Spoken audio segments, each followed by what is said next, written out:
네, 안녕하세요. 트레이딩룸의 카도입니다. 지금 오늘은 7월 25일 저녁에서 7월 26일 새벽으로 넘어가고 있는 시간대인데요.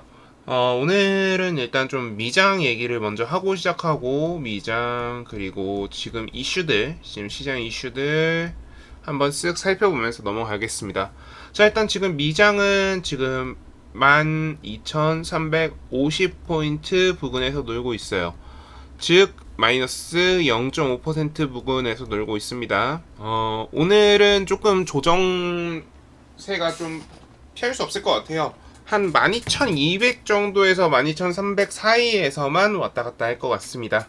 어쩔 수 없어요. 뭐 이런 날이 있고 저런 날이 있는 거죠. 그러니까 아마도 여러분들이 개장하고 봤을 때는 12,300 조금 아래 있을 것 같고요. 마감 기준으로는 한 12,300 조금 위 혹은 12,300 조금 아래, 그러니까 이 부근에서 아마 놀고 있을 겁니다.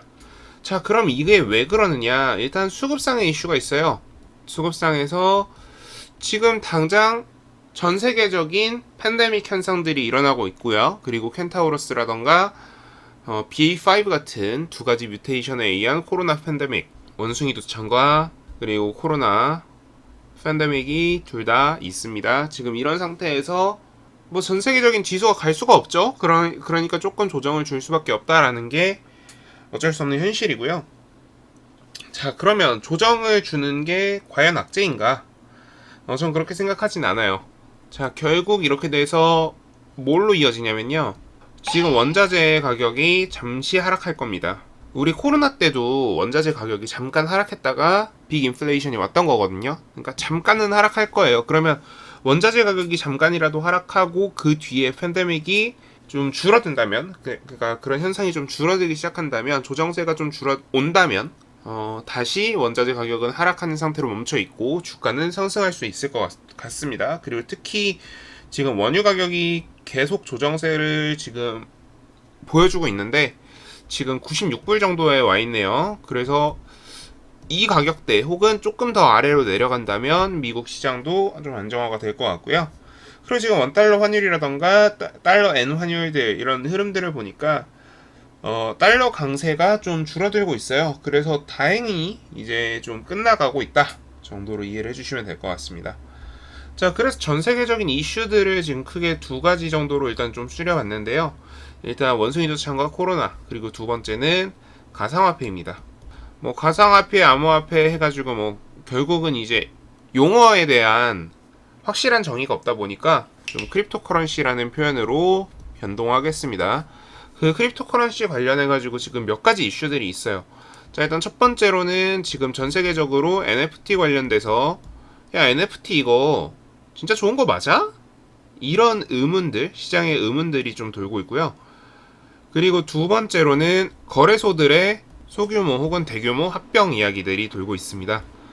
자, 그렇게 해서 이 두 가지가 지금 좀 재밌는 게 있는데요. 자, NFT 관련해가지고는 지금 결국 NFT는 Non-Fungible Token, 그러니까 가치가 불변한다가 아니라 위조나 이런 걸 불가능하게 하는 결국 그 유일한 토큰이라는 건데 이게 좀 이슈가 있죠. 결국 저작권을 주는 것이냐 이거에 대한 좀 시장의 의문들 이런 게 있어요. 그리고 결국 이어서 메타버스 쪽이랑도 연결이 되고요. 그래서 NFT 관련해가지고 지금 시장의 의심들이 조금 돌기 시작하고 있어요. 이런 상태에서는 NFT 쪽에 함부로 투자하는 것은 좋을 것 같진 않아요. 그래서 NFT 쪽 투자는 조금 이제 지양하실 때가 됐다. NFT 관련주 혹은 NFT에 직접 투자하신다거나 이런 것들을 조금 이제는 줄이실 때가 됐다 정도로 이해를 해주시면 될 것 같고요. 자, 그리고 거래소의 소규모 대규모 합병. 자, 거래소 지금 FTX라던가 바이낸스가 한국에 빗썸을 인수한다라는 이야기가 있고요. 추가적으로 빗썸뿐만 아니라 소규모 혹은 대규모 합병들이 많이 있을 것이다 라는 이야기들이 지금 시장에 돌고 있어요.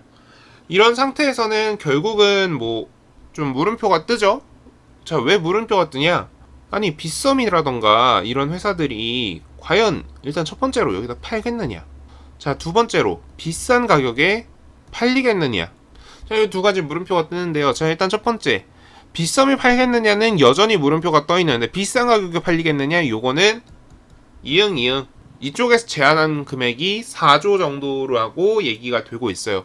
4조면요, 지금 빗썸이 원래 기존에 가치평가 받던 금액에 거의 2배 가까운 금액이에요. 너무 큰 거 아니야? 아니죠. 얘네들이 서로 시너지를 낼 수 있는 것들을 고려를 한다면, 이 4조라는 금액은 사실 나쁘지 않은 금액일 수도 있어요. 자, 그런데 이 4조라는 금액이 결국 마켓쉐어 관점에서 봤을 때 지금 업비트는 그동안 7.6조 전후로 평가를 받고 있었거든요. 그러니까 이게 업비트가 마켓쉐어 1등이었으니까. 근데 얘네들은 2등이었단 말이야.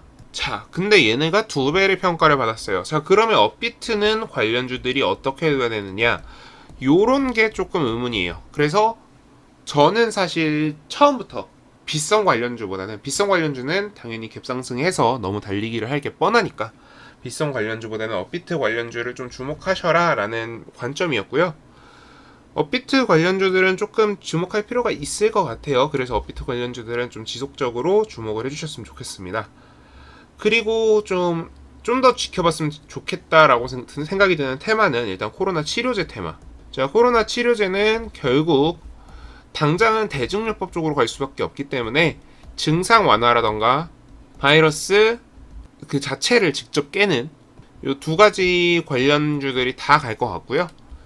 그리고 추가적으로 좀 더 본다면은 전차 수출 관련 조금 더 보자.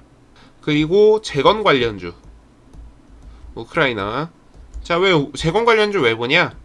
자, 이제 네옴시티 관련된 이슈들이 조금 더 나올 것 같아요. 네옴시티 관련주랑 재건 관련주가 결국 묶여 있어요. 자, 그런데 얘도 이슈가 나올 것 같고 얘도 이슈가 나올 것 같단 말이죠. 추가적인 이슈들이 계속 나올 것 같아요. 추가 이슈가 한 지금 예정되어 있는 것만 봤을 때 한 달 이내에 계속 나올 것 같아요. 쏟아지듯이. 자, 그런 상태에서 우리가 굳이 이 종목들을 투자 안 할 이유는 없어요. 그래서 이런 쪽에서 괜찮은 먹을 만한 종목들을 찾을 수 있을 것 같다 정도로 좀 설명을 해드릴 수 있을 것 같습니다. 그래서 여러분들이 지켜보셔야 되는 부분들, 그리고 여러분들이 돈을 먹을 수 있는, 그러니까 지켜보셔야 되고, 그리고 실제로 수익을 낼 수 있는 부분들에 대해서 얘기를 한다면 뭐 이런 것들일 것 같고요. 그리고 한 가지 좀 주의를 드린다면, 요즘 그 이노시스라던가 이런 친구들이 무증을 발표하고 있어요.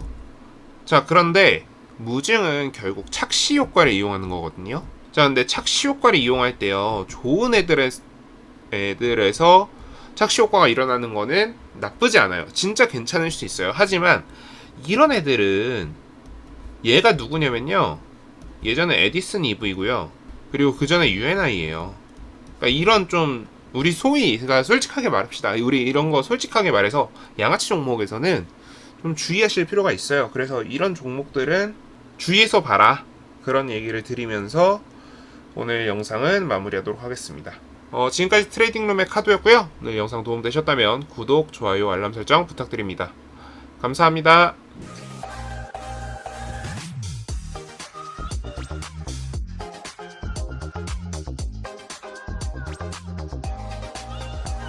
Thank you.